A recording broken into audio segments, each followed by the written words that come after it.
talked about it on the phone. But how you really feel about it, I don't really know.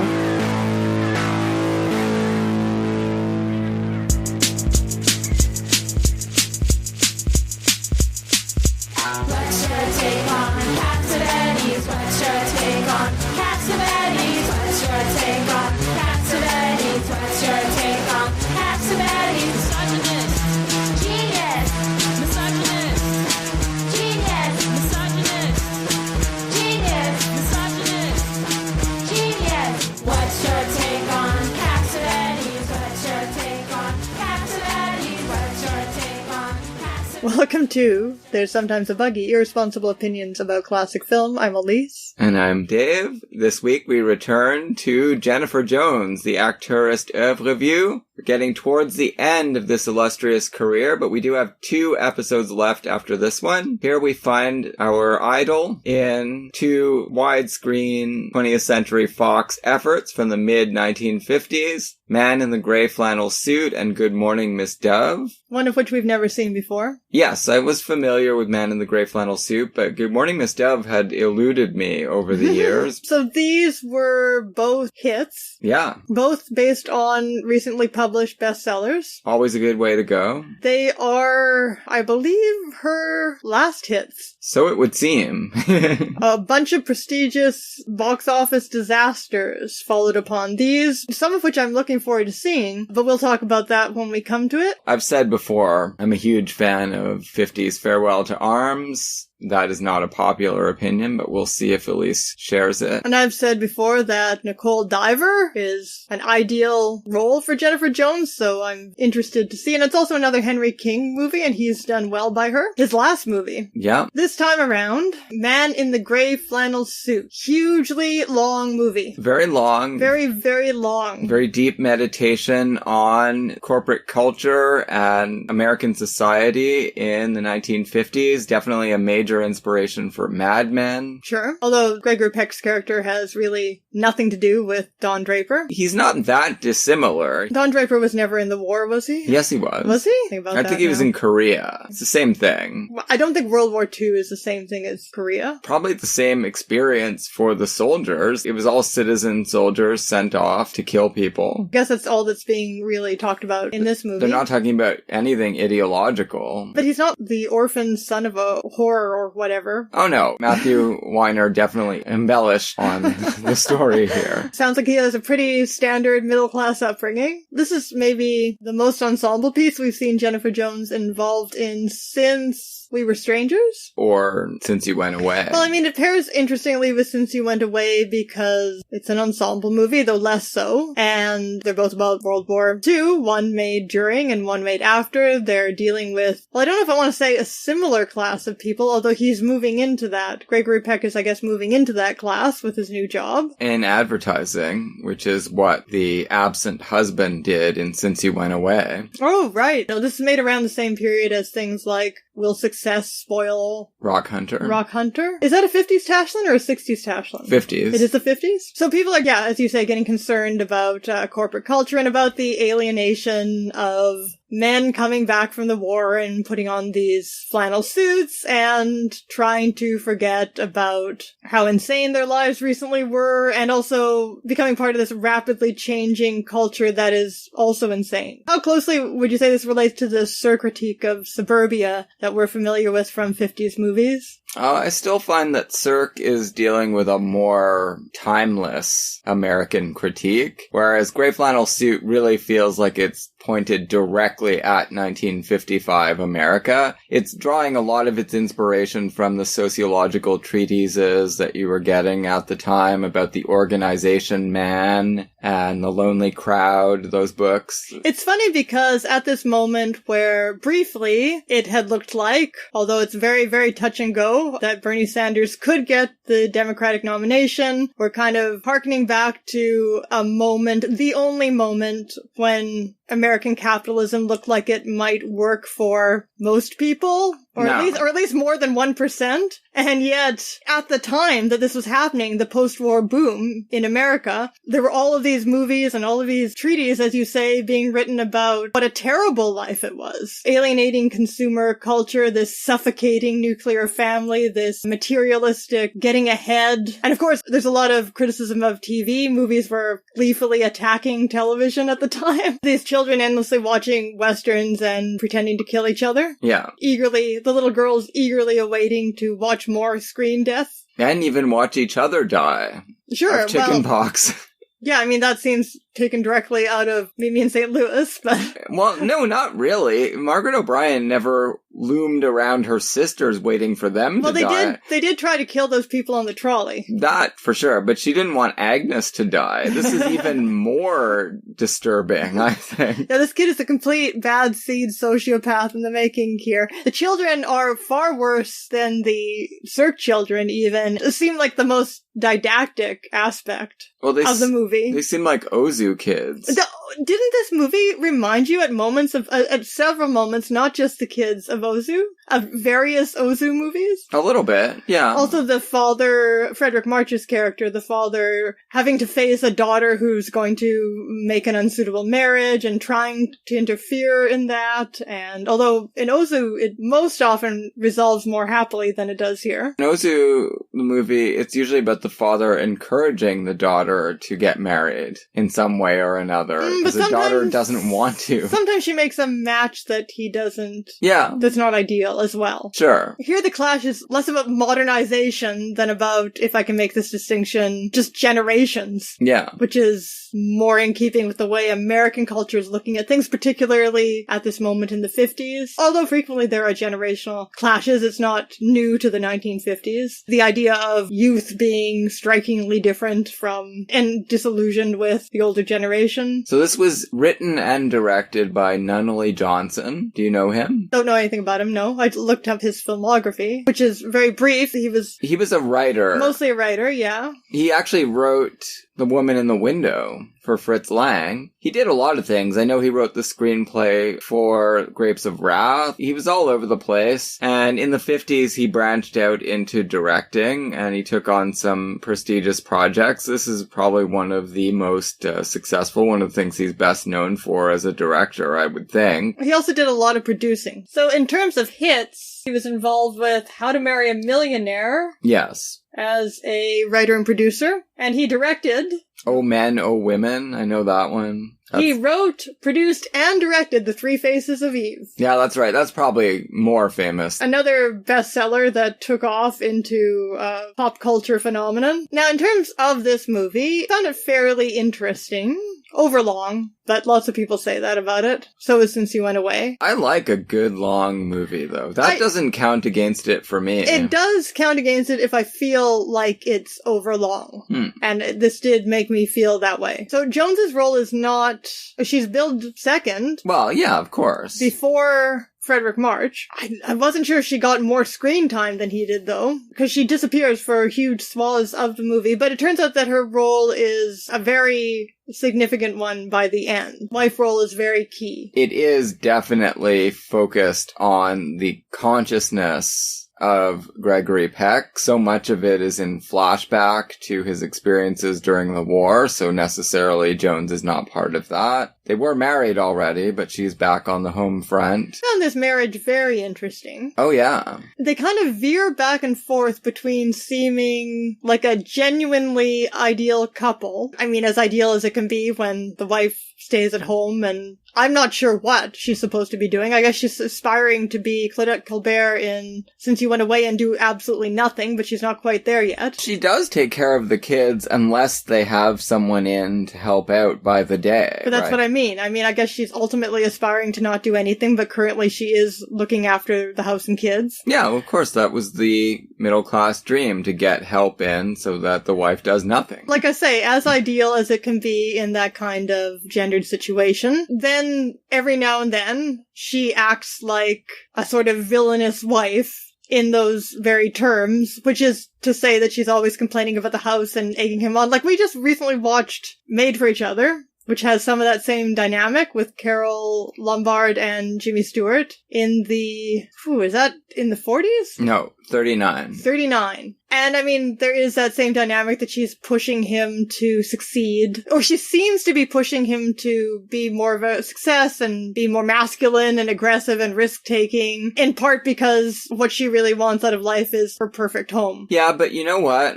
I don't know if you agree with me, but I feel like, and in the context of the entire oeuvre of Jennifer Jones as well, this comes into focus. Jones may be one of the only people that I can think of who can play this kind of role and say these kinds of things and have it feel authentic, because we know how willful her persona is, and we know that she must achieve things in this world as a character. In most of her movies, that's one of the things that Jennifer Jones does. And when you put her in Suburbia in this wife role, it does feel authentic that she would be demanding that her husband achieve something because she has to achieve things through him. It feels tacked on in most movies to have the wife acting like this, and they just are annoying. But in this case, it does feel necessary to her being that their family achieves something, and because of the way things are structured, Peck has to take this on and do something about it. Well, this is the thing, because those scenes exist, and she seems to be acting in that conventional wife role way. But then there's another scene with them, and they have another discussion, and you discover that, you know, she criticizes herself for being that way. And they sort of deconstruct that aspect of their relationship, and she says, no, it's really about this, and I don't want you to think that I feel this way about you. Yeah. And it turns out that they have this genuine kind of ongoing philosophical dialogue between them that eventually gets turned back on their own relationship, which becomes the final arc of the movie. And she never actually wanted him to just succeed at any cost or do what it takes to get ahead. She wants him to become a genuinely great person in the social world that she's kind of barred from, the economic world. And she wants him to be something that the movie is kind of telling us it's pretty hard to be, which is someone who has integrity, who also gets ahead. She has some pretty Emersonian dictates for him. But it turns out that her instinct is correct in every case. It just becomes a real trial again when that is turned back on her. But she passes the test. Yeah, after driving around in the middle of the night, possibly putting herself a little bit at risk of a deadly accident, but she does survive it. Kudos to, I didn't read anything about the production history on this movie, but kudos to Nunnally Johnson, who could have cast any, we did talk about this off mic, and the wife has to be age appropriate because they were supposed to be together before the war. Yeah, so they've been married for more than 10 years, so she can't be a 20-year-old. It can't be the bigger than life marriage. You really don't like Barbara Rush? I don't have anything against Barbara Rush, but it's a deliberately, awfully written part that's like part of the point of the movie. True. And she is way younger than James Mason. You know that Barbara Rush is also in Magnificent Obsession, stepdaughter of Jane Wyman. Yeah, that's more appropriate. So he really looks to her, like he comes home to her, and it does seem like she is trying to achieve through him in a way, though not in a, Lady Macbeth type way. No, she because wants he comes home to her and she is really his sounding board for his ethical life in the world. If any other lesser actress had been slotted into this role, as could have happened, I guess. As would have happened if it wasn't Jennifer Jones, frankly. I think that she is the only reason this movie works. Then you wouldn't have believed in that kind of relationship existing between them. Yeah, exactly. And the wife really, it would have seemed symbolic. She would have seemed more symbolic, this wife who fulfills this ethical role in his life. I mean, I don't think the script is very good with her. I think that it's mostly her giving that character gravitas and reality. And what's more, Gregory Peck, I don't know a lot about Gregory Peck's career. Yes, I've seen To Kill a Mockingbird a couple of times, and this is their reunion. Last time they were together was in another epic, Duel in the Sun. Very different kind of relationship. Yes. It's fascinating in this movie that he is supposed to be this fucked up PTSD soldier, but he is a blank. Well, yeah. He sleepwalks through this movie. He doesn't spend a moment acting. No, but that is really good. And actually. Jennifer Jones is the one who seems like she has wartime PTSD, like she's a neurotic bundle of nerves and passion. That scene where he finally reveals to her that he has a child from the war, that scene is terribly written. Like, the wife is being terribly annoying and childish, especially for her mid-30s age, although that's perfectly realistic. You probably would act like an idiot if you were suddenly told something like that. But she just gets furious. Mm-hmm. But she's acting this scene by herself. Well, that's the division of spheres. The man is not supposed to have any kind of emotions. The woman has to do both. It's not like her pairing with Joseph Cotton. This is not like a 1940s post-war depiction of a male suffering from... No, because this is very indebted to the Organization Man, the Power Elite, all those books talking about how white middle-class America is populated by a bunch of shells. Shells with absolutely amazing voices. Deep, deep, rich voices. And getting very nice paychecks for doing basically nothing and keeping organizations going somehow, selling other shells garbage on TV through commercials. America was really getting worried about mass communications and about advertising in the 50s. All the stuff that animates Mad Men and has continued to persist in people looking at things like the evil influence of Facebook, etc. This was all starting in the 50s. Sociologists were really concerned about the possibility of continuing to have a democracy through mass communications this way. And they were really worried that it wasn't possible. And they were right. Probably. There does not seem to be a functioning democracy in the United States. Oh, well, no, but I don't think there ever has been. It just seems to be or in Canada, for that matter. I just think it's interesting because it wasn't something that people really worried about before the mid-20th century, but there has never been an election where the electorate wasn't a bunch of morons that didn't know what they were doing. Mid-20th century, it started to finally be something that everyone worried about without ever really figuring anything to do about it. You don't mean that people don't know what their best interests are, you just mean that they can be easily manipulated through mass media. Well, that's the sociological analysis. But implicit in that is always the understanding that it wasn't this way before. No examples are ever provided of what this wonderful electorate was like before they started to be influenced by mass communications. However, if you do study American history, you see stupidity as far as the eye can see, all the way back to 1790s. So I'm interested in this turn of thought for what it says about the sociologists and the artists telling stories about this rather than anything real it tells us about society, because I don't think that their analysis is particularly dead on. But it is an interesting lens through which to view a failed society, which has always been failed. What is certainly true is that when Gregory Peck goes for this Madison Avenue job,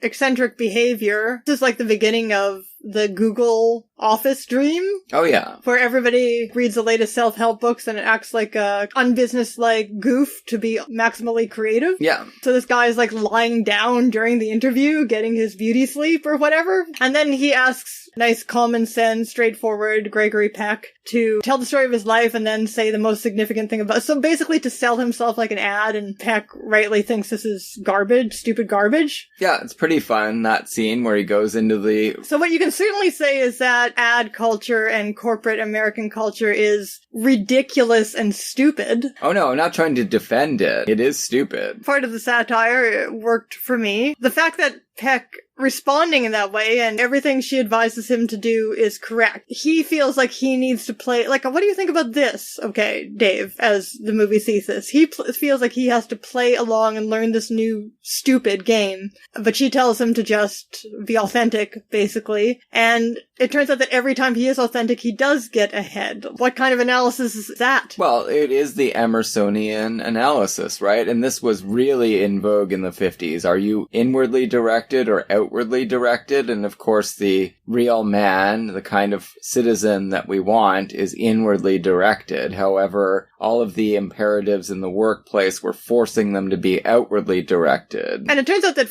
it does help that Frederick March is the nicest CEO ever put on the planet. And the way March plays this character, he's even nicer than the way he's written, right?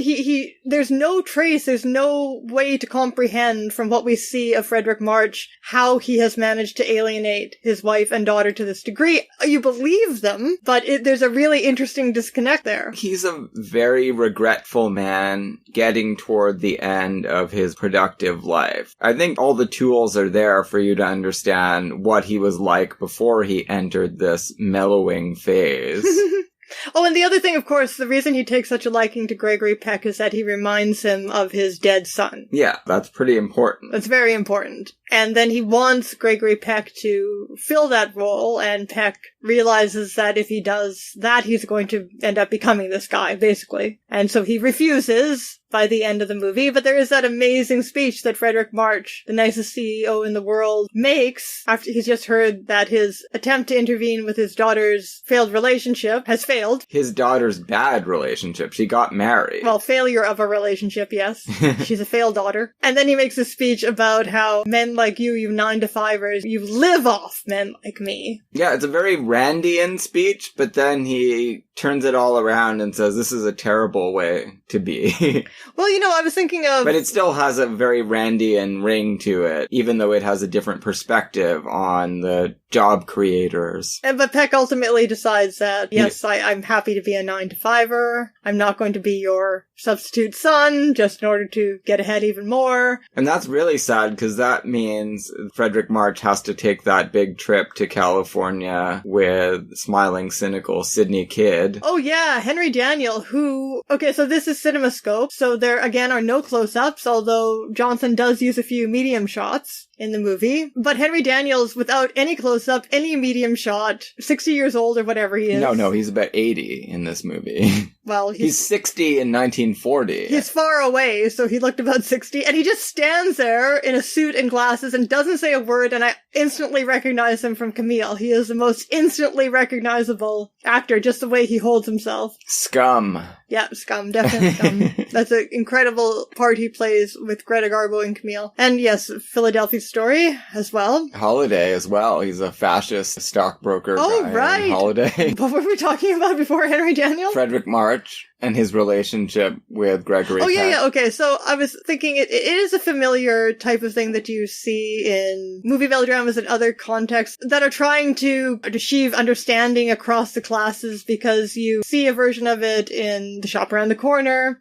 The business, in this case, petite bourgeoisie, not a corporate CEO, but the business becomes his life, and that's the price he pays for being of a higher class. And he's alone in the end. Alone with his philanthropic efforts to bring the topic of mental health into the fore of American thought. Again, that's all that Frederick March cares about at this point, except when he's reminded that his family is going to pieces, is that he wants America to invest heavily in doing something about the country's mental health. Obviously, this has something to do, although it's not stated all that specifically, with the massive increase in PTSD due to World War II and Korea. Oddly enough, Jennifer Jones, when she retired about 10 years after this, ultimately became, after a suicide attempt and the very sad suicide of her and David Selznick's daughter, spent the rest of her life doing philanthropic work on behalf of mental health awareness. It's true, so she may have taken some... Who knows? Maybe this planted a seed? Yeah. Who knows? The other interesting disconnect for me in the movie is that you get this flashback. Oh, right, so you've seen him and Jones interacting initially, and they seem to be a good couple, insofar as that means that they get home and deal with their stress by having a drink together, and a drink and a chat. And a fight. And a fight. Well, that's what I mean. And then it all blows up in this fight, and then you're questioning that, and she seems to be falling into this typical wife role of go out there and get me a better house, you dumb shit, you dipshit, whatever. I like their house, actually. Apparently it's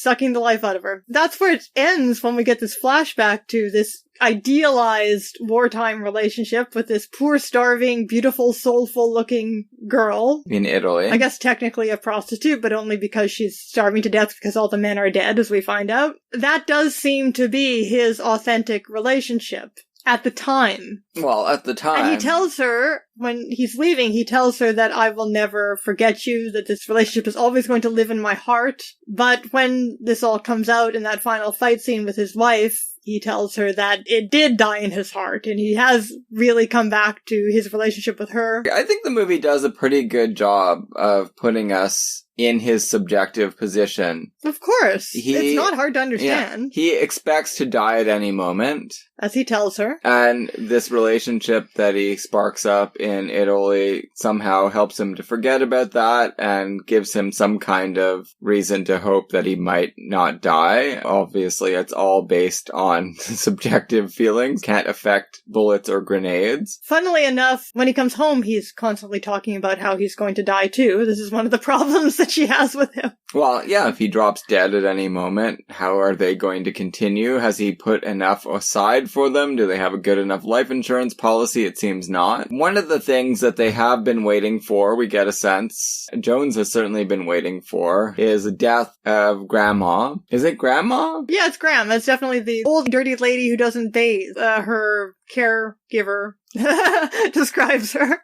That's a crazy side plot, or it's a pretty important aspect of the plot. In Connecticut, they are left this gigantic house that apparently has very little resale value because the upkeep is too much. Jennifer Jones wants to go into real estate, but that's like too enterprising for her husband. Well, it's not just that, right? What does she want to do? She wants to sell their house, which is presumably in a suburb closer to New York, move to Connecticut, take up residence at this new place, and then get on the city council or the little town council, change all the zoning laws so that they can then parcel out this giant property and make a killing. So it's kind of like back to Ruby Gentry here, and maybe we should believe that she is really going to succeed in doing this. So she really is kind of starting a business. Yeah, it is a good plan, I think, and many, many people have affected municipal politics in a sleazy way for their own benefit. It may yet happen after the closing of this film. We have no idea. And she also goes ahead and sells the house without consulting him, which I'm surprised he didn't kill her, but they don't even have a fight over that we see. She makes the decisions in the family, clearly. He really is a shell. He is. A really good-looking shell. We saw what happened to him over there. I'm not so sure if she will succeed given Lee J. Cobb's custodian of morality role in that community. He might oppose her in town council meetings. What, the lawyer? The judge. Oh, the judge, lawyer, whatever. Yeah. Yeah. He loves this couple right now, but once she starts trying to turn it into a real estate bonanza, he might think, oh. Clearly he hasn't seen Ruby Gentry. No. And then it ends up on the note of, like, what is this movie really doing? The final words are the highly disturbing, I worship you, to his wife. Like, what is this movie? It's a little bit, the more I think about it, the more it is very different from other analyses of 1950s consumerist nightmares. What is this wife role? What is she doing? It almost has to be played by Jennifer Jones. It's not it's not a conventional wife role at all when you look at it. No, you're right. I'm right. She is, we're right. The motor of the whole movie, the motor of the whole relationship, and she's not, at least the way Jones plays it. Like, this could be played like Maggie Verver in The Golden Bowl, shout out Henry James reference Drinking Game, where she's like manipulating him into getting this worship at the end. She never manipulates. She goes head on, right at him. Full throttle in one direction, then full throttle in another direction. What, I pushed you to get involved in this stupid rat race? Well, you can't run it that way. I'm sorry. But yeah, I don't know what that adds to the analysis of masculinity in mid-50s. I have to think a lot more about it. I will say this one thing. They do have this extraordinary dialogic relationship with each other, but she is angry at him and she keeps getting after him in a variety of different ways and never knowing exactly what has been wrong with him since the war. She keeps finding different things. Maybe this is the thing that's been wrong, but I think what's wrong ultimately in their relationship is just the fact that it is a marriage. So it is constrained by these gender roles and by marital life, by this consumer culture that they live in, and that keeps putting limits on this limitless Emersonian relationship that they have with each other at its core, and that is ultimately what's frustrating her, I think. And he has withdrawn from her. A lot of it is because he can't tell her about what he really did during World War II. So you think that they are going to have the greatest self-invented relationship ever after this revelation. I think the movie does want you to feel like, in terms of their marriage, they have reached a much greater place than they were in before. An interesting thing is that it doesn't seem likely to translate into any other kind of worldly success unless she gets that real estate thing off the ground. Movies, class politics are odd, right? Because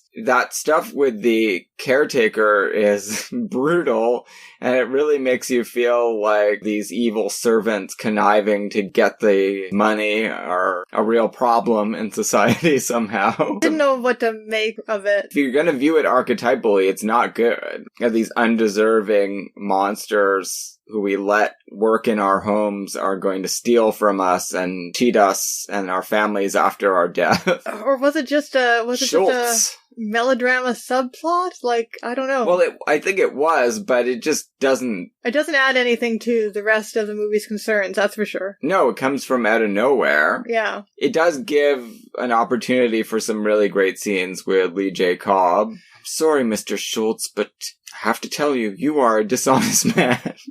And he's really having an amazing time underplaying in this role, Lee J. Cobb. You know him, right? Mm? We didn't discuss it on the podcast or anything, but we did watch Call Northside 777 recently. He played the editor. Right. No, I did not recognize them as the same person. His most famous role is 12 Angry Men, where he is going ballistic. And he's often going ballistic in movies in the 50s, but in this one, he's a very quiet, soft-spoken, wonderful country judge. Sure. Who has the wisest possible solution to every problem and is... He's fucking Solomon. Yes, and he's very honored to help this family out by very quietly making sure that Gregory Peck is able to take care of his son in Italy without it getting into the public record in any way. So are we to believe then that what men in the war need to heal is to have Jennifer Jones as their wife?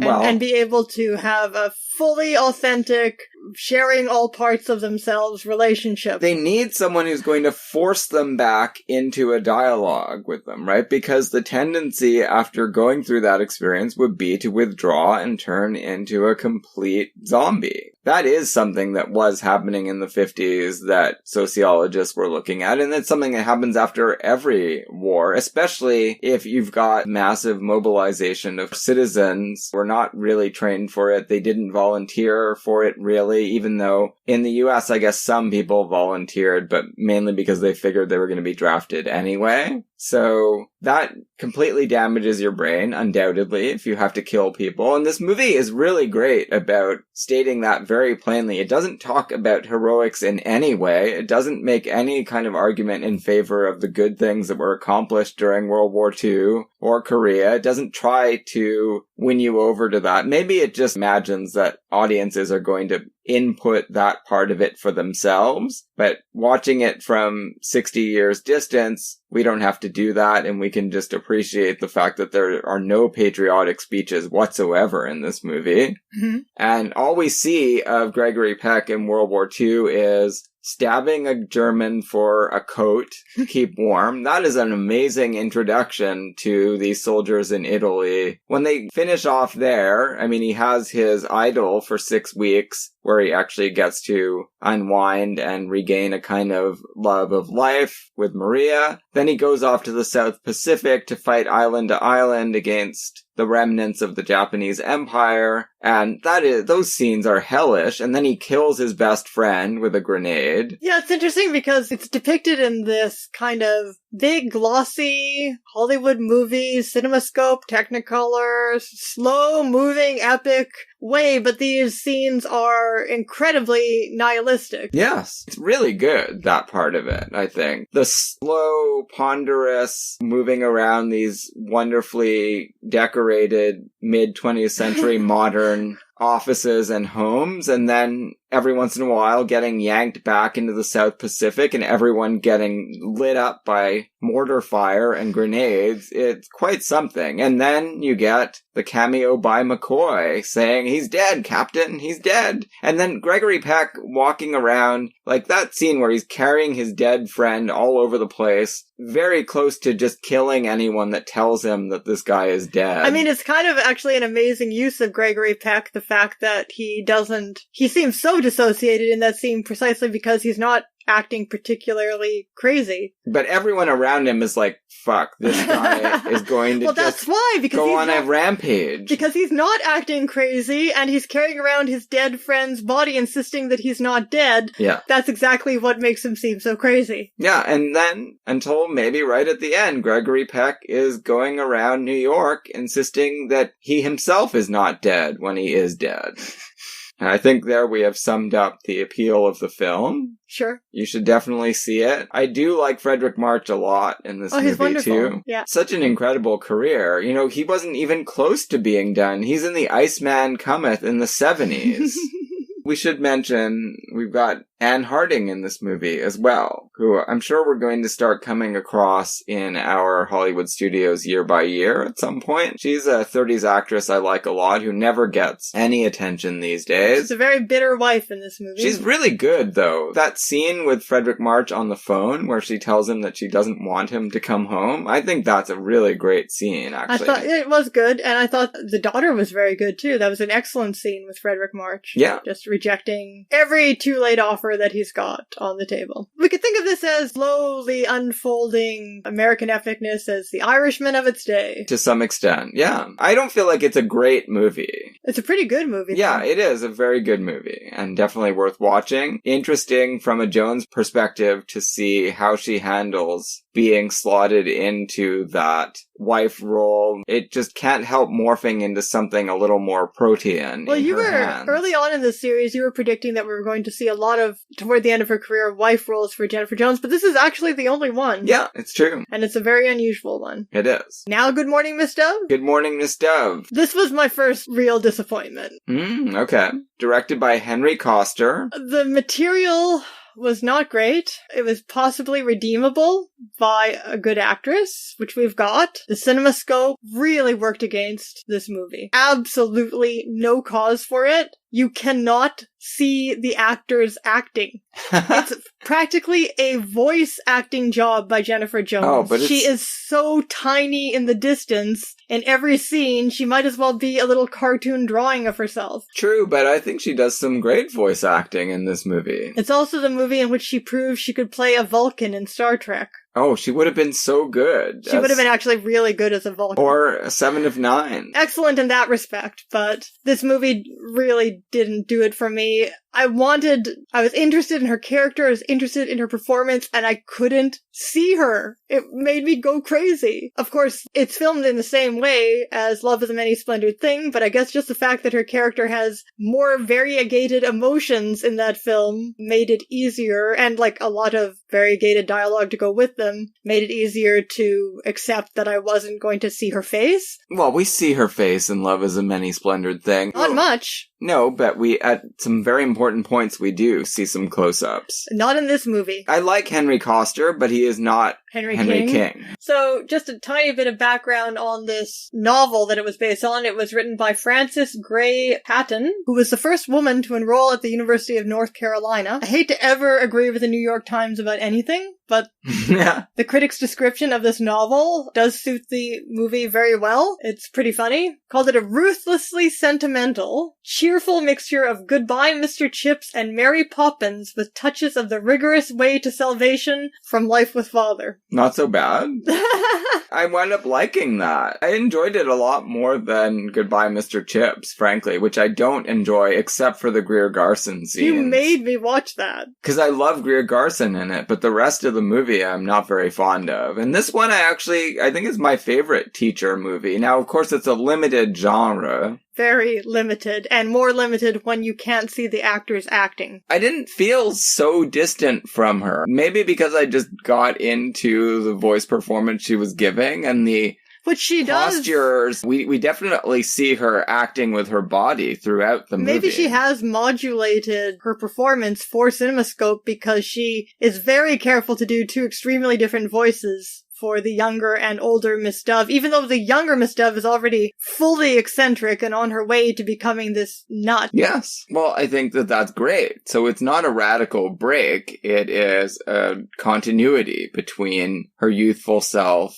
and the mature version of Miss Dove. More thought was put into why this character is the way they are than you usually get in these movies. How so? It's just the only explanation given is that she feels her need to repay her father's debt / theft from the bank and had to break off her engagement to the only young man she was interested in. Well, that's a pretty serious... Yeah, but that's how most women become spinsters in movies. Oh, yeah. Well, not the father debt part, but there's some reason you have to go to work and break off your engagement, often involving family. She did like this guy, I'm sure, but what she liked even more is that he was going to travel around the world, which is what she's obsessed with. It's got a very It's a Wonderful Life kind of quality to it as well. Well, we are introduced to her with her father boasting that whatever she becomes, she's going to be remarkable. Exactly. Kind of disappointed in the New York Times for not folding It's a Wonderful Life into there, right? Because that's what Miss Dove wants to do. Travel the world. That is her major characteristic. That and a kind of... She also knows about the dietary habits of animals. She knows everything. Would be great to have on our trivia team, actually.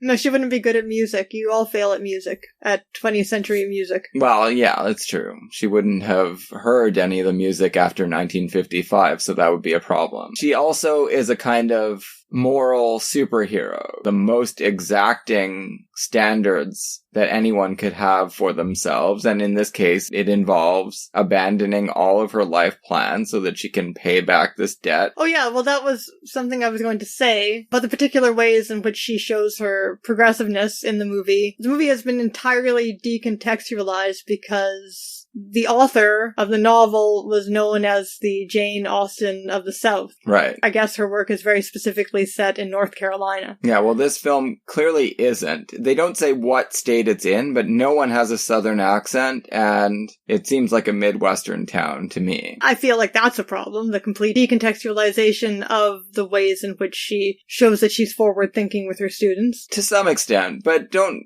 go assuming that Midwestern towns were that much more enlightened about matters of anti-Semitism or race in general. And there's one scene where a black child is shown coming to the class and... Several. There's not much done with that, but... No, there's nothing. They don't have speaking roles. They're not one of the people who visit her in the hospital. No, unfortunately not. There's a poor white trash kid who's her very favorite. And a Jewish kid who is an emigre, refugee from Europe. Let's talk about that. So would he be fleeing the Nazis? Probably. So in which case, when the kid who's in jail, Makepeace, yeah, who is a thief already from the time we see him early on stealing apples. Yes. Although he seems to have a middle-class mother, unlike the guy who becomes a cop, the poor kid who becomes a cop. When he makes that anti-commie remark, wouldn't it be very likely that this Jewish playwright is a leftist playwright? Yes. Yes. So it's kind of like reverse subtext. Yeah, it's fairly incoherent, that stuff. Interesting to have in a movie from the mid-50s. He's the only one that talks about commies, a guy that works on the county farm. Yeah. Paying his debts to society. But he just runs off. I guess they don't lock the door because he just runs off at a moment's notice to see Miss Dove or participate in community activities. Keeps getting 6 months added to his sentence every time he goes AWOL. To him, it's worth it. There's this very subtle storyline. I wondered if it's more obvious in the novel. It's very subtle in the movie about the nurse. I love the nurse, Peggy Knudsen. Who had a child out of wedlock. Nurses are not very bright in this movie, by the way. They're real dingbats. She has a child out of wedlock, so she had a relationship forming with... Chuck Connors. With the cop. The sort of adopted child of Jennifer Jones. Yes, until she told him the truth, that she had sex out of wedlock. She did what Gregory Peck did in Man in the Gray Flannel Suit, and he just broke up with her. So seemingly they have both been formed, like everyone else in this community, by Miss Dove, and so she has to fix this. She thinks she has to be honest. The nurse thinks she has to be honest because, that's what she was taught by Miss Dove,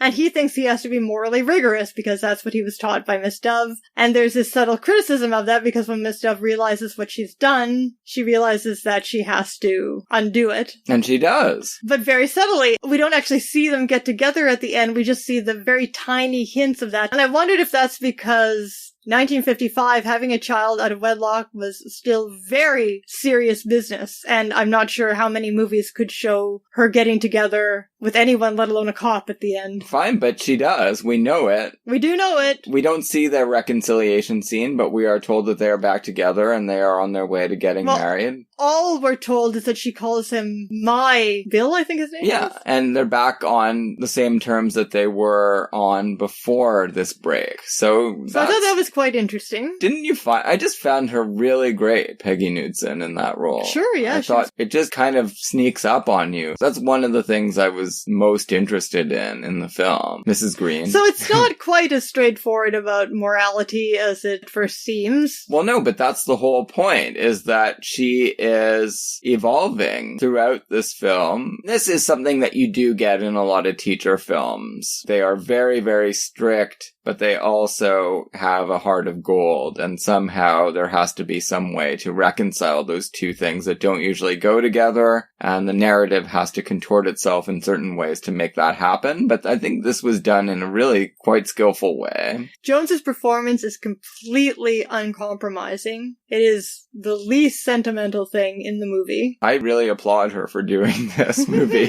If you think Mary Poppins is strict and unemotional, Julie Andrews, I mean, wait until you see this. This is so much better than Mary Poppins. The other interesting thing about the movie is that we are to believe by the end that she is happy with her life, that she is not actually the bitter spinster. No, it's like It's a Wonderful Life, right? The whole community comes together around her. She is possibly dying of a tumor instead of going bankrupt and considering killing himself. But it's the same kind of thing where the whole community comes together and they realize that she did have a wonderful life, and she's looking forward to continuing in her useful role for many years to come. It's not just that, though. It's not just she realizes how useful she's been. It's that she either has known all along, or discovers now through this that she's been happy. Yeah. So that I found interesting. Yeah, me too. Did that strike you? Of course. And I think that she really manages to sell that. And that's not such an easy thing to do without breaking the character that she's established, which is, as you say, a Vulcan or Borg type character.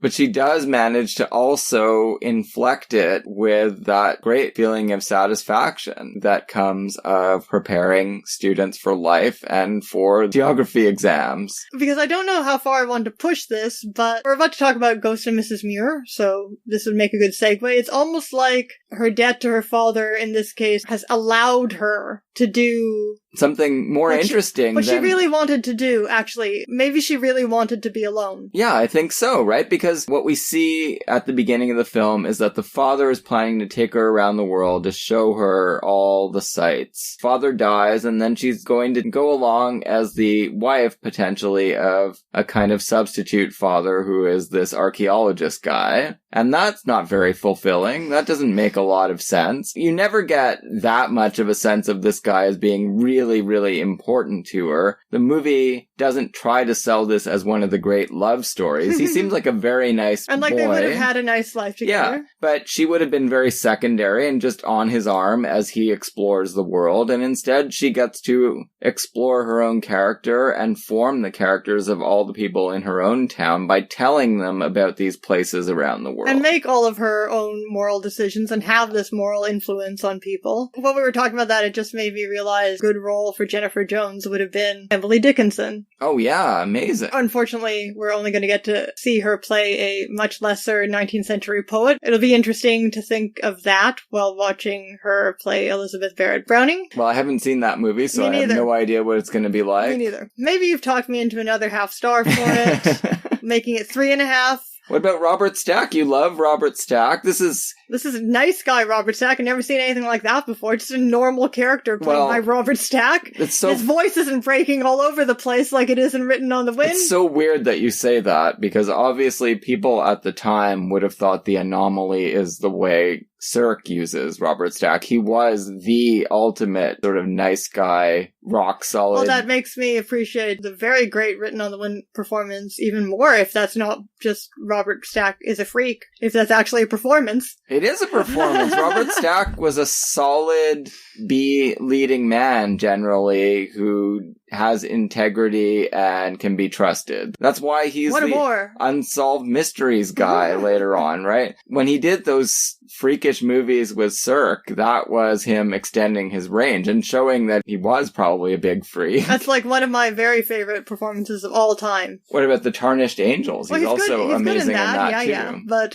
no, Written on the Wind, that's just a pinnacle of cinematic acting. Yeah, but here you see him the way most of the American public usually saw him, and he's great at doing this kind of role as well, the trustworthy doctor. Again, though, main drawback of this movie for me is the cinemascope. It's a real limitation. Don't disagree with that. The benefits that it brings... Although it is cool, you're right, it is cool that it at least allows her to do a lot of body and voice acting. It's like watching her give a stage performance. It very much is, yeah. And that's perfect for this role. That's not normally what you like in cinema, though, Dave. No, but I went with it and I enjoyed it quite a lot, actually. Again, not one of the great films. I wouldn't make any kind of an argument for it as a must-see Jennifer Jones film, but certainly not a disappointment to me. From this pair of Jennifer Jones 20th Century Fox films to our This Week in Cinemagoing feature, and the first one we'll talk about is Ghost and Mrs. Muir, also a 20th Century Fox offering. It was played at the Paradise on Bloor, and we were very happy to see this because, as you may know, Fox is now defunct. It's been absorbed by Disney, the worst company in the world. They seemed to be saying or signaling that they would not be allowing anyone to show movies anymore. There was an article, I think, in Now magazine, before that got new ownership, saying that that was the case, except that TIFF had a special arrangement, but otherwise Cinematheque would not be showing Fox movies or anything owned by Disney. And we've been worried about that, even wondering if it might close off certain opportunities to TIFF itself, the Lightbox Cinematheque. No Borzage retrospectives, no John Ford retrospective if we ever wanted to actually think about John Ford.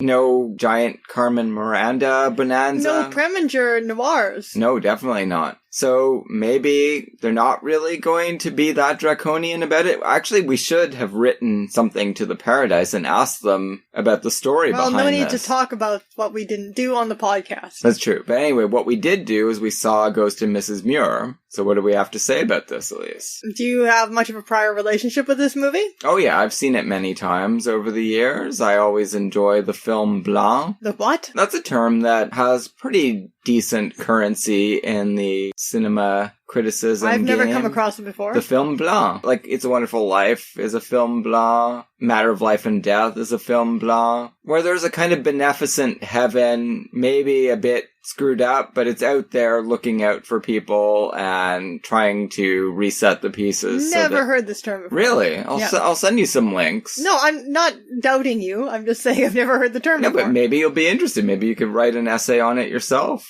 This was one of the few old movies that I knew well before I knew old movies, with the exceptions always being the ones played during holidays that my family would sit down and watch, those being It's a Wonderful Life, Gone with the Wind, and the Ten Commandments. That was always shown at Easter. Wizard of Oz? I don't know, I wasn't that crazy about the Wizard of Oz. I liked all those other three better. Oh no. And this is just one that wasn't shown at holidays, it just occasionally came on the TV, and I'm sure lots of old movies did, and I never paid the slightest bit of attention before I was 12, but I guess it was the ghost story, which has always appealed to me, and the fact that there was a little girl who Natalie Wood. who I misremembered as being a much more important presence in the movie, I guess. And also, you know what I bet it was too? My mother was a single mother up until I was, 5 is when she met my stepfather and 7 was when she married him. I bet that had a role to play as well, because this is about a single mother. And her daughter. Among many other things. Makes sense. So I kind of grew up with this movie, and as happens when that's the case, had to, once I became a cinephile as an adult, figure out what my new relationship to the movie was, and I think I have been underselling it a bit. The movie that really took its place as the ghost love story was Portrait of Jenny, when I was an adult, which is, of course, a greater film. But this is a pretty good movie, and the last time you and I watched it together, we theorized it in a way that made it much more interesting to me, and that held up watching it again, which is that it's the American version of Gertrude. Yeah. Even though it's set in England, it takes its place with other openly transcendentalist women's pictures, like Now Voyager, that we discussed in Moviegoing recently, and All That Heaven Allows. Except this one does have the British setting, so literary background is the British Romantics instead of the American Romantics, but it's identically the same thing. It was directed and written by Joseph Mankiewicz. This is very early in his career as a director. It's got a Herman score. It does. It's got a very sumptuous production. Fox definitely did right by Mankiewicz early on here. I do think that he gets better as a director. My favorite movie of his is People Will Talk. Yeah, we'll have I feel to do like that sometime.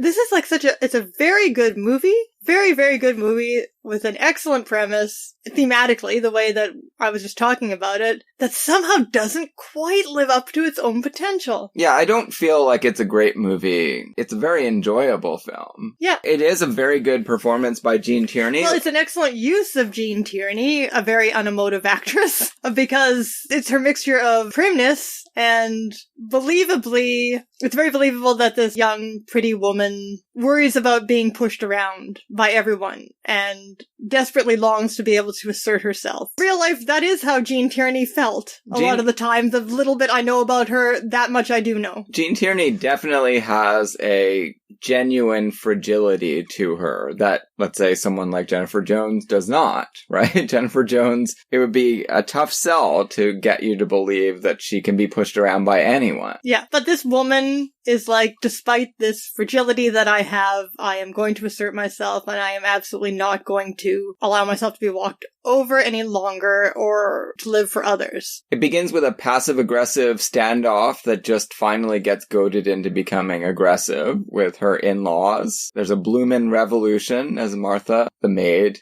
who lives for Jean Tierney.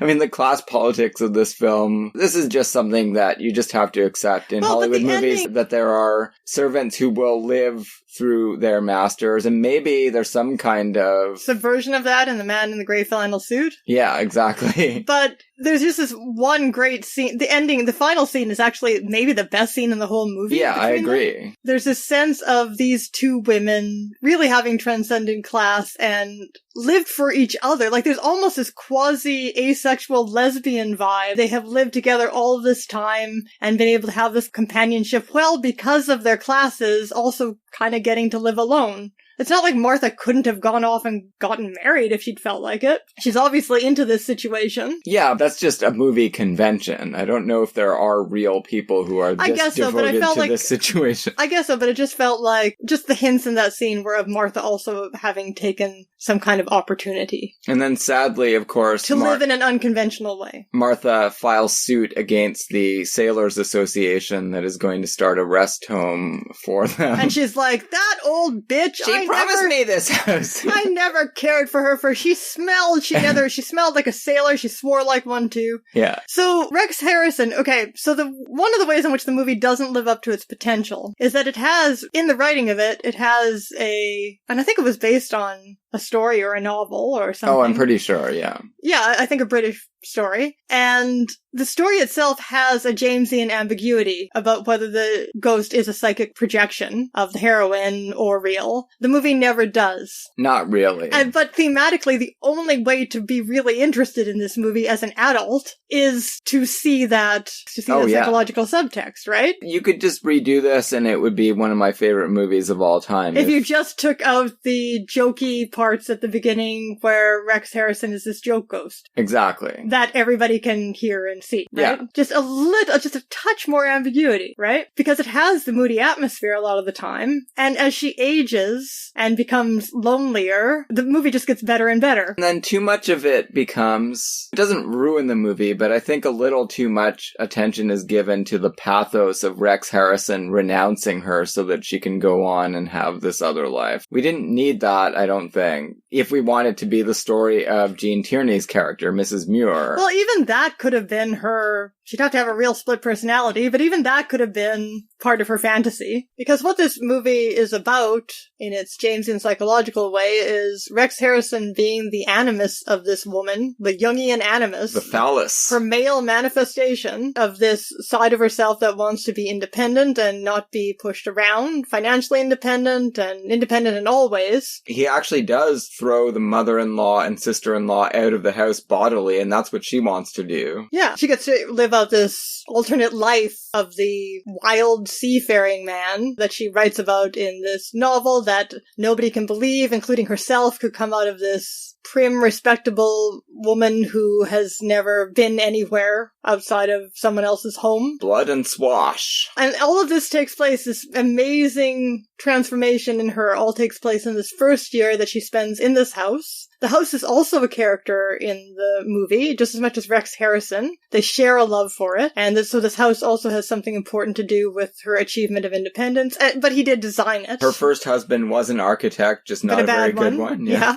And I love the no-nonsense talk that she engages in at the beginning of the movie, where Martha is trying to tell her, she's saying what a useless woman she feels like, and Martha's trying to tell her, well, what about your daughter? Isn't that an achievement? And she's like, no, it's not an achievement. She just happened. I remember, like, a feminist friend of mine who's also a writer, among other things, teacher. I remember her talking in those terms about, I mean, as much as she dearly loves her several children, they aren't achievements. Having a child, raising a child, achievement. Having a child, no achievement. No, that seems accurate. And Jean Tierney is not raising her child. She has Martha to do that. Pretty much, yeah. But when I was a child, it was the ghost romance, as seen through the eyes of the child, that I love. And Natalie Wood, well, I guess the grown-up version of Natalie Wood actually reveals that she had her own separate relationship. Exactly. To me now, the more interesting and Gertrude part of the movie is after he leaves. And we realize that this woman, just as she's been saying from the beginning, like Miss Dove, in her way that no one else can understand, has been happy. And she says it's because she's had the house and she's had the sea, the romantic poet kind of happiness. This inner life that is transcendent. There's no other way to describe it. When someone says to her in the publisher's office, I don't remember if it's the publisher or George Sanders, hope it's not another life of Byron. It's a kind of meta-nod of the movie in that direction because it is a life of Byron. It's her own version of,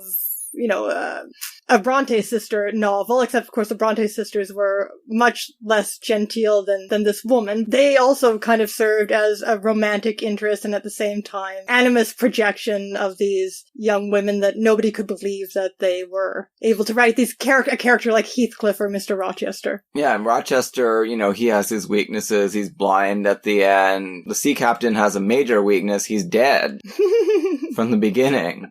It's true. So it's up to her to bring him to life. One thing that I do find that weakens it as well is, not that I don't enjoy this, I do like George Sanders' performance. Well, the casting of George Sanders is a problem in that you know where this is going to go from the beginning, and also you never feel like she is having this moment of physical transcendence, romantic transport. George Sanders could play a stalwart love interest. We've seen that in certain films. But I just can't understand his attraction for her in this movie at all. He's fun. Sure, he's fun. It's a problem for the film because it makes it look like she can't find a marriageable man, and so she retreats into this. Yeah, but she keeps contradicting that. The film does have her keep talking about the happiness that she has found. And from the very beginning of the movie, again, she has been saying that she wants to be alone and live for herself and direct her own life. Yeah, but she's so into the Sanders relationship, and she's really crushed when she finds out that he's married. But I think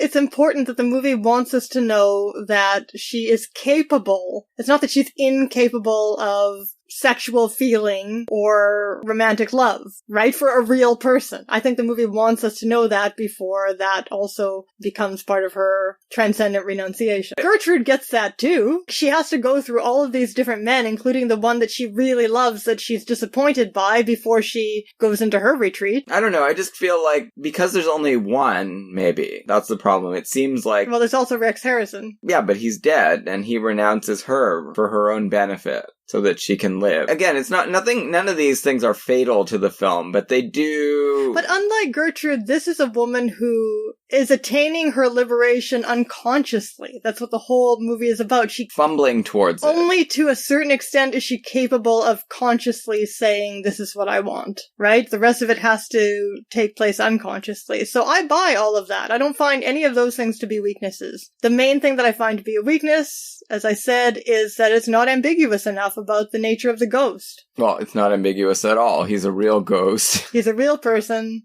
Now, normally that's not a problem. In Portrait of Jenny, the fact that she's not a ghost is what's interesting about the movie. The fact that she is an independent personality and they form a relationship together. But this movie only makes sense thematically as a metaphor for the heroine's liberation. And so that's why it's important that it not be about a romance with a ghost. An unattainable romance, despite the incredible beauty of that final scene. I also like this movie because it has a monkey puzzle tree in it. Although she cuts it down. Yeah, that's terrible. Those are cool trees. There were a lot of them in Vancouver. When I was walking around my neighborhood when I lived there at the time, I thought of Ghost and Mrs. Muir, because that's the only place I'd ever heard of monkey puzzle trees before. You think it's an important metaphor? That she chops down his tree? No, that it confounds the efforts of a monkey to climb it. No, I don't think so. But I like it. Well, damn then. Damn and blast. So the rest of the films that we saw this week at the cinema were part of the Poetry of Precision, TIFF's retrospective on Robert Bresson. We're 4 films into it now? Yeah, I think so. They are a little bit annoyingly not showing them in exact chronological order, because with someone with Bresson who went through a dramatic evolution from his first through his last film in terms of style and technique, I would find it more interesting to watch them exactly in chronological order, instead of which I kind of have to put the puzzle pieces together in my head a bit. Yeah, you have to jump around in time with Bresson here. Not too much, though. They're just slightly out of order, which is weird. Anyhow, I'm glad they're showing them all, because I have never seen them all. What we've seen so far is Ange du Péché, Diary of a Country Priest. I'm going to just randomly say them in French or English, as I do with French films. Condemned Man Escapes, and Trial of Joan of Arc. Ange du Péché, well, I guess we'll go in chronological order, why don't we? Sure. Ange du Péché is his first feature. He's still part of the French filmmaking community at this point, from which he, I guess, progressively isolates himself as he decides to use non-actors, or models, as he called them. So we got a talk at Ange du Péché, or Angels of Sin, by Colin Burnett, a professor from some university somewhere. Washington University in St. Louis. There you go. He was fun.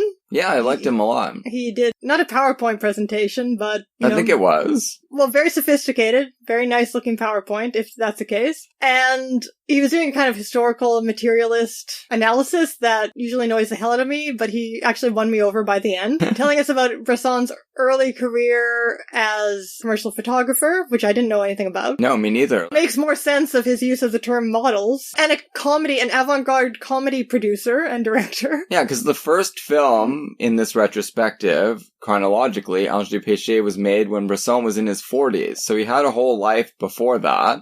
And now we know a bit more about it. He showed us this early ad made by Bresson, speaking of Madison Avenue. Quite something, actually, that ad. Of a guy leaning back in a barber chair and ready to be shaved, not actually shaved yet, and there was some French text about the pleasure of the razor. Oh, yeah. Colin Burnett pointed out, we, the viewer, are in the place of the barber, so we have to play an active role in creating the scenario, as in Bresson's later cinema. I also thought it was neat that I don't have no idea if Bresson wrote the text for this ad, but I thought it was neat. Why does the razor give pleasure? Because you're removing things. Paring things away. Pare it down. Have a nice clean shave. Clean, well-lighted face. Ange du Péché. I have a story associated with this film. Let's hear it. It was the summer I turned 21, but I was 20. I went to San Francisco with a friend my own age, a high school friend, and it was really my first trip anywhere on my own, not with my grandparents. I'd been to a few places in the States with them, but anywhere outside of Canada on my own, and we went off to have our little adventure. We stayed in a hostel, but I was married at the time, and my husband, being a Canadian filmmaker, he had some contacts at the University of Berkeley in the film department. I guess they'd shown his films sometimes. So he arranged, as part of our trip, for a little fun for us to have some private screenings at Berkeley, which was amazing. I also bought some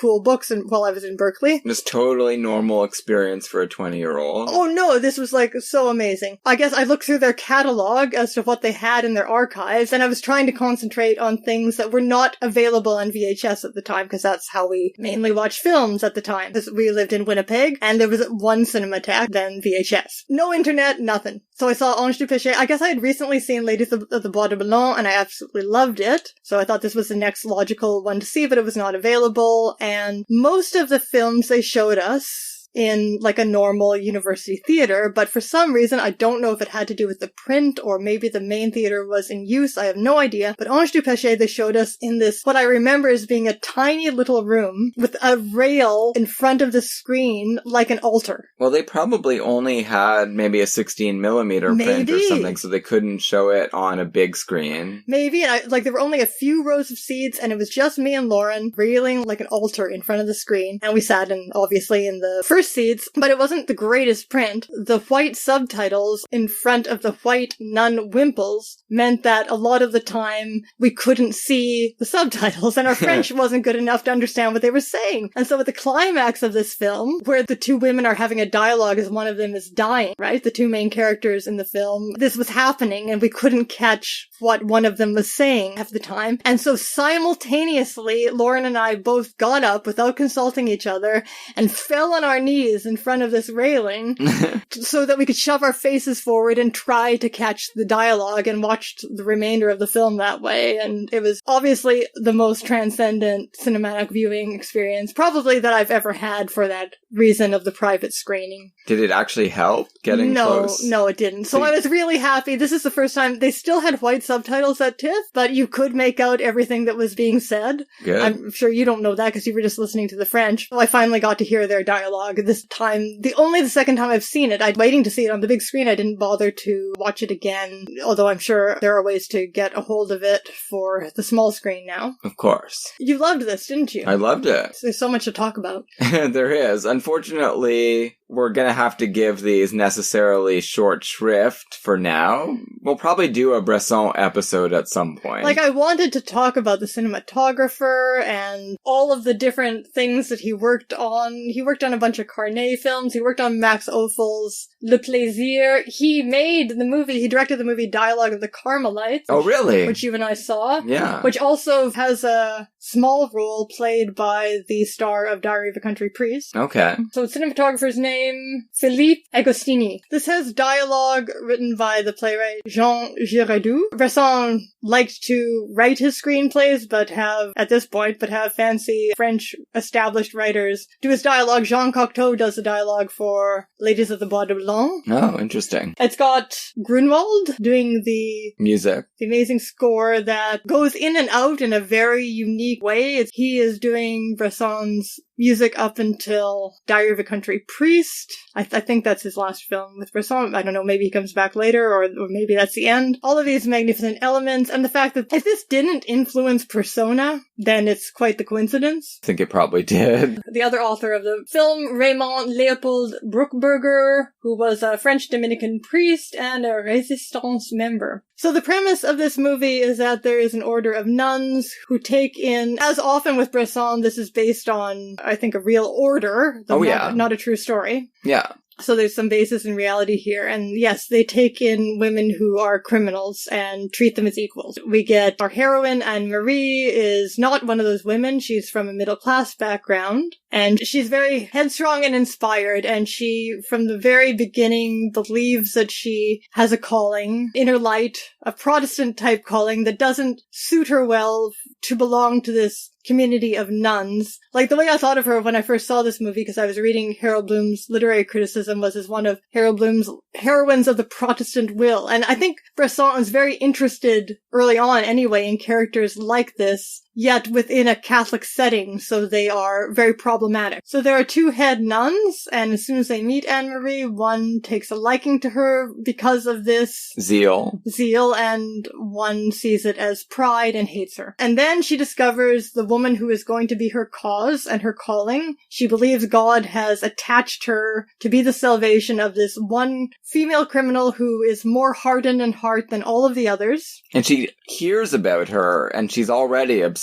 She hasn't even seen her. Therese, I say your name over and over. This is the entire premise, and the writers just go from there. That's all you need to make a great movie. This movie is unfortunately has been downplayed because it doesn't fit with the later theory of Bresson, like Ladies of the Bois de Boulogne, because they are basically melodramas, even though very odd melodramas. I think they're perfect. I've not seen Bois de Boulogne, but this one I found incredible. Bois de Boulogne No, I'm not going to spoil it for you. Yeah, we'll see it next week. We'll talk about it when we see it. Let's move on to the next one in chronological order that we saw, which is... More to be said about these movies. Maybe we'll do an episode on nun movies. Oh, I love nun movies. Yeah, probably Black we will. Narcissus. Then Diary of a Country Priest is even slightly better than those two. It's quite something. What do you want to say about Country Priest, Dave? As you said, I think, quite accurately, this again is a kind of Protestant will story. And this extraordinary actor who is, by the way, because people are very confused about the moment when Bresson stops using actors. This is a very young actor, but Bresson did find him in the theater. He was not a non-actor. He was not a model. Claude Ledoux. And it's one of, as many people have said, the greatest performances of all time. Really makes First Reform look shabby by comparison, I have to say. That movie Oh, dear God. should not have attracted the praise that it did, and watching this movie again just makes it seem even sadder. It's hard to talk about a movie like this for only a few minutes, but that is our mission here. It's interesting because he does seem to be on the Anne-Marie spectrum. Yeah. He has this great zeal to completely transform the lives of his parishioners, and he's starting to feel already, just from the first day, that he's probably not going to be up to it, and he's already falling apart physically as well. And he causes problems, like she does, he causes problems in the community, which is a very Bunwell type of thing, but this is not a Bunwell approach to that problem. No. That his very purity causes problems in the community and makes them hate him. Right, because his mentor is a much older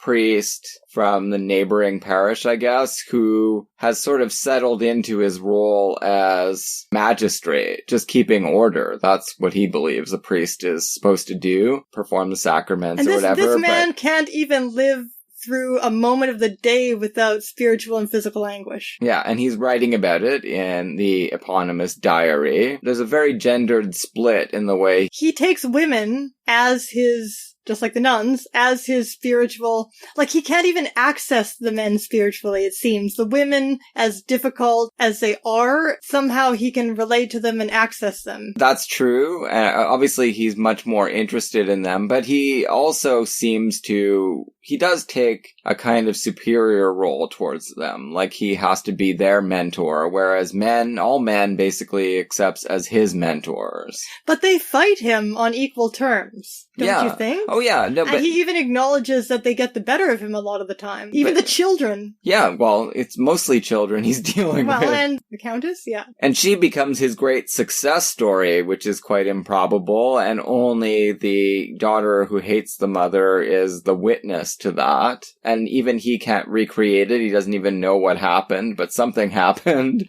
And there's this extraordinary ambiguity to this film of, is he what the priest and what the village think he is? Is he just this childlike drunk? Or is he really spiritually inspired? Which they don't really seem to entertain as a possibility, except the people who've actually seen him go to work, which ultimately, well, the Countess dies immediately, but her daughter has seen something and seems to still be parsing what that is the last time we see her. And there's also Serafita, who makes fun of him in the first scene that they interact in, but makes fun of him in a way that you know that she also has, like, deep feelings about him. Yeah, because he's probably only like 5 or 6 years older than these girls. Probably, The yeah. actor's 23. These are, older teenagers. You say he takes an attitude of superiority toward them, which he certainly could not do with the men with his youth and style of behavior, but she ends up caring for him like a mother when she finds him, well, he's sick. She thinks that the other villagers have made him sick, have played a prank on him. Yeah, poisoned his wine. Yeah, but of course it's that he's, hemorrhaging to death. Yeah. But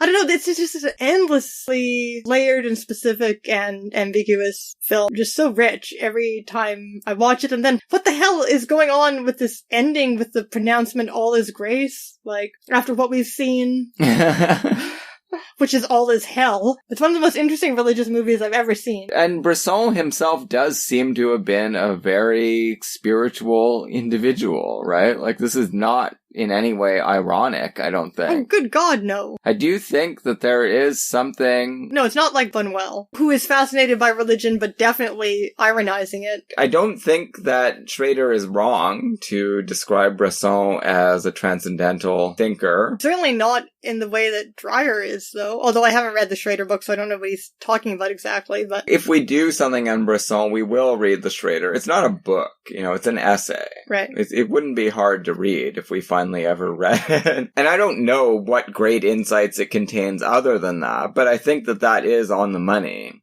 And it's interesting that Schrader seems to try to be that without really having the spiritual tools to be that. And that's why so many of his things fail. I think the problem might be that I don't know what Bresson's religion was, but we do know that Dreyer wasn't a particular kind of believer in anything. And I feel like Schrader either is or was and never got over it. Well, he was a Calvinist, yeah. Yeah. He was raised as a Calvinist. So there's a difference between being very fascinated by the spiritual life and actually being devoted to a type of spiritual life. Yeah.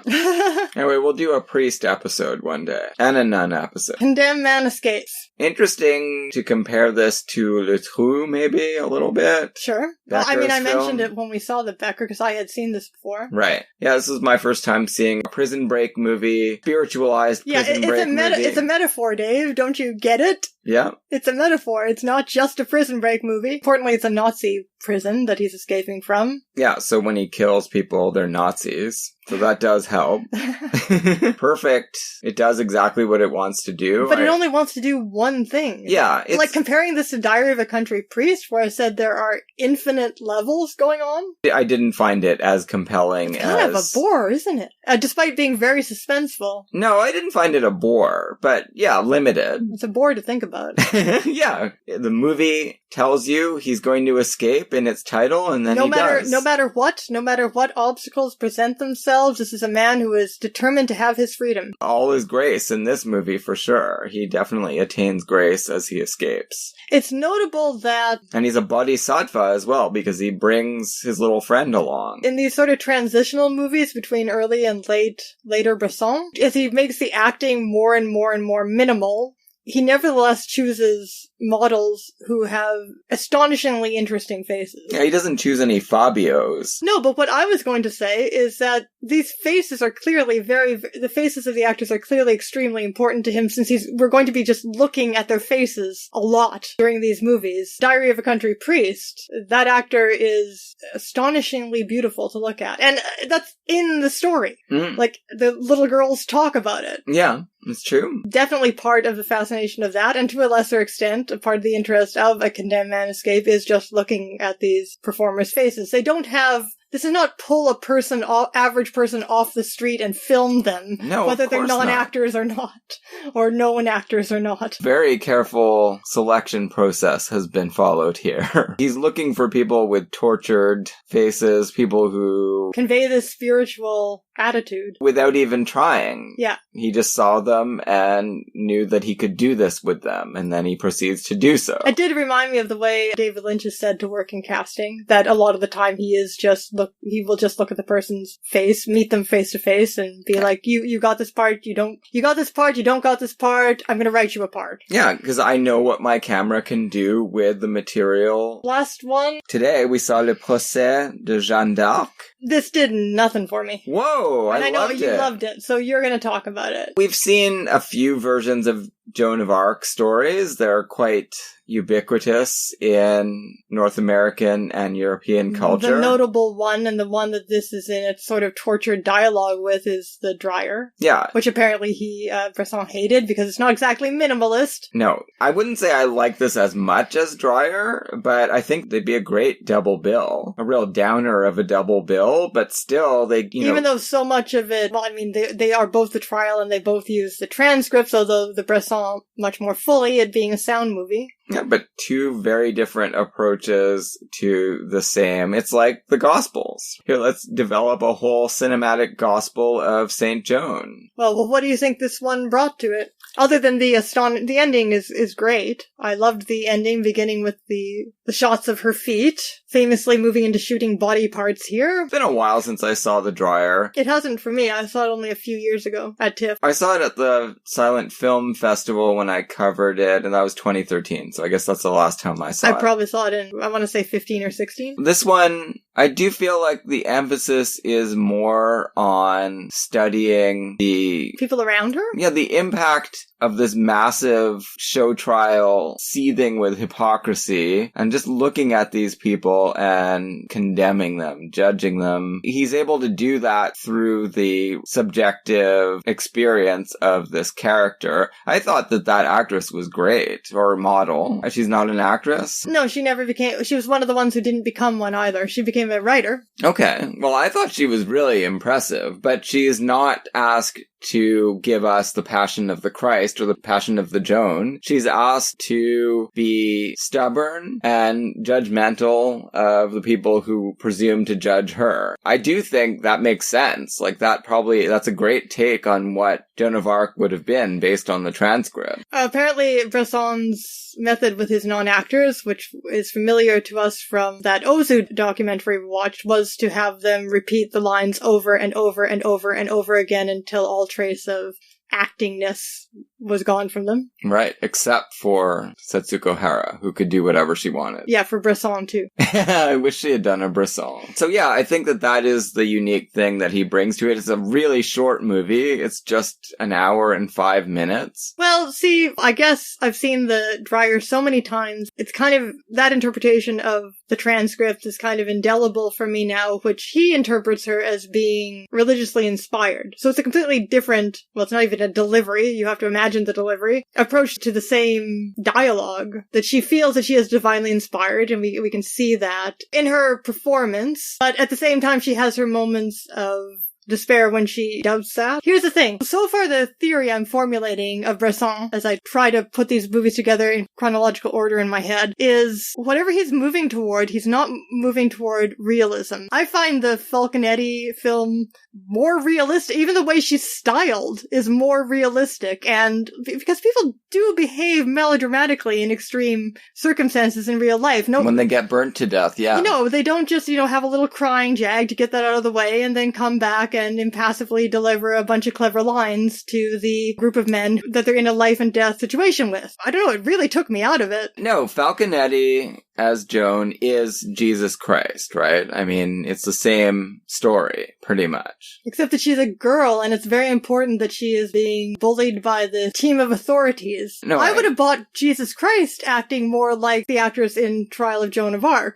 Interesting. Having an unearthly composure. Yeah, but I'm not saying this is right and Falconetti is wrong and Dryer are wrong, because I think that's one of the great movies ever made. But this is why try to do that again? And Bresson doesn't try to do that again. He's doing something totally different, which is that Joan of Arc was given a job and does it and then says, look, here's my report. I did a terrific job. English are going to be driven out of France, and we know historically that is true. She rests her case. So the actress's name is Florence Delay. She's a really beautiful woman, and she never really looks in any way adversely affected by long-term imprisonment. We are told that terrible things are happening to her. People are trying to rape her, to take away the power of her virginity. That was interesting. It's not shown, though. The framing device of having all of these creepy Englishmen who seem to be controlling the French trial, spying on her in her room through a keyhole, talking about raping her, but then talking about how they can't do it because she's magic, and she keeps looking back at them. It's really an interesting take on this. I, for one, found it a great companion to Dryer's film. I'm not saying it wasn't interesting. It's just it didn't do a ton of a lot for me as a cinematic experience. This is something to keep in mind as we watch the rest of the Bressons. I mean, he's really been fetishized by film historians because of the fact that he is one of the few filmmakers who develops a fully articulated theory of of filmmaking, and as he goes on, sticks to this more and more consistently, or rigorously is the term that people like to use. I don't know what rigor in filmmaking means, but I guess that's what it means. It means completely sticking to your theory and not leaving anything to chance or spontaneity. The way he conceived it, it's not a theory of filmmaking or cinema. It is the cinematograph, which is a totally different art, according to him. Now, you can believe that or not. I don't believe it. It seems like cinema to me, but he thinks it's something else. To me, so far, all it looks like is this paring down and this shaving away. It's not that he's moving towards what he says, truth or creation as opposed to reproduction of performances, but simply a preference for aestheticism. Yeah, well, how could it be otherwise? If it helped him to make the movies, great. And it does seem fascinating within a Catholic context, too, because again, aestheticism is something, an aesthetic style is something that you associate more with Protestant and ridding yourself of adornment and Protestantism. It does. Maybe he was a Huguenot, a secret Huguenot. Our Bresson viewing for this week, we're going to have a lot more to talk about next time. And probably we'll double back on these again as well. You know, it'll keep snowballing as we develop more and more ideas about Bresson's works. Yeah, I mean, I'm willing to throw out everything that I've started thinking as we move along with these films. These are just preliminary thoughts, not even based on having seen the whole oeuvre. I do think I will pick Bresson as a special subject at some point in the future of this podcast. When we do the Cinematheque, we'll have reason to talk about him again because he seems to be her greatest formal influence. Yeah. Last but not least, we will just say a word about The Man Who Knew Too Much, Hitchcock's film. It's part of the TIFF Jimmy Stewart retrospective. I will say a word about it because this isn't relevant to his performance, but were you aware of the feminist criticism? I don't mean negative talk, I just mean feminist analysis of this movie. No, but having watched it today for the first time since the 80s, when I was kind of disappointed by it in comparison to the 30s version, it's pretty clear that Doris Day, this is unusual in Hitchcock, Doris Day, incredible emotional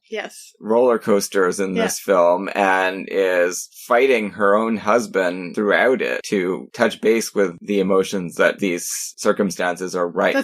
That's pretty incredible, isn't it? Now, I read some feminist film criticism, I can't remember exactly who, but it might be Tanya Modleski, back in the 90s, and what I remember about it is that up until the feminist criticism, it was generally considered the lesser of the two versions. Feminists were talking about, Doris Day's role and how she's had to give up this singing career for her husband's career, and the scene that you're alluding to where he tranquilizes her. He sedates her because apparently just because it would be too inconvenient for him for her to be having emotions about their child being kidnapped. So she is something that you can easily believe from Doris Day's persona, this fabulous star career woman who nevertheless is, and who is very pragmatic and very much knows her own mind. She's not even the slightest bit hysterical, the way she plays it in that scene. Yeah, she's just having to fight for her identity in this marriage, and yet it's never openly acknowledged in the film either. It's all subtext, because there's never any breaking point between the two of them where they discuss this. Well, he just tranquilizes her whenever they get there. Are we about to have our monthly fight? Yeah, and so Stewart is not openly presented as a villain, so it's just this really interesting relationship and gender subtext running through what is otherwise, a fun Hitchcock roller coaster, silly political assassination movie. I liked it a lot more this time than I did back in my childhood. Another thing, I guess, that we could mention without bruising our Jimmy Stewart episode is that the film presents all medical professionals as villains because they are traveling to Europe on people's misfortune. There's a long discussion between... Now that's good Hitchcock comedy. You know what paid for our flight? That gallbladder removal? Morbid. It seems to go on for about 5 minutes. They're just chortling. We've got to go to North Africa to be able to talk about the rubes in our small town that are paying our way. So next week, we're going back to studios year by year. We're going to be doing Universal 1931. We're going to be talking about Waterloo Bridge, one of the best movies of the decade, I think, by James Whale. Oh, yes. And A House Divided by William Wyler, another Wyler Universal film. Amazing. See you then.